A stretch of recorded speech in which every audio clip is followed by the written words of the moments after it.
o polaganju. Vi ste u stvari na zadnja 3 mjeseca polagali, danas ste odradili više proformera. U suštini, komisija je zadovoljna. U suštini ima još toga, Bože moj, tek smo krenuli. Ovo je tek žuti narandžasti pojas i ja vam želim pred vama još mnogo godina bavljenja sporta.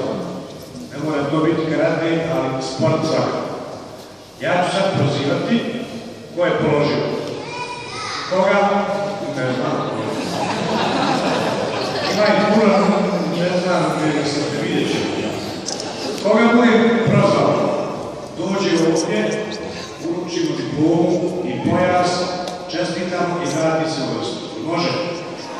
Jer može sad samo malo važnije i da budemo tiši.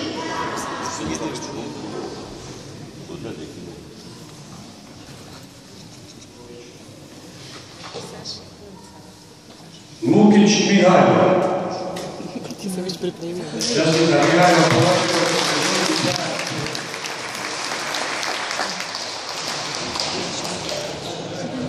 Dobijaju pojas.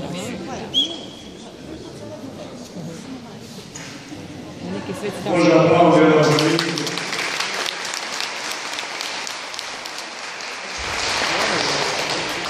Kuzmanović Stefan.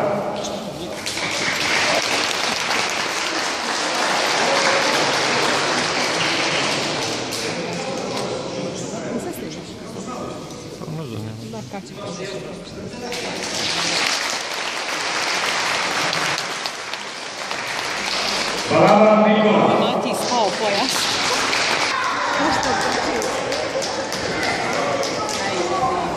Đurić Marko.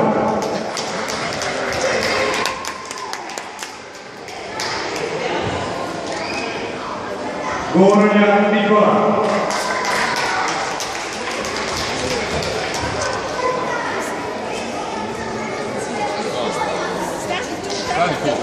Koprivica Nikola.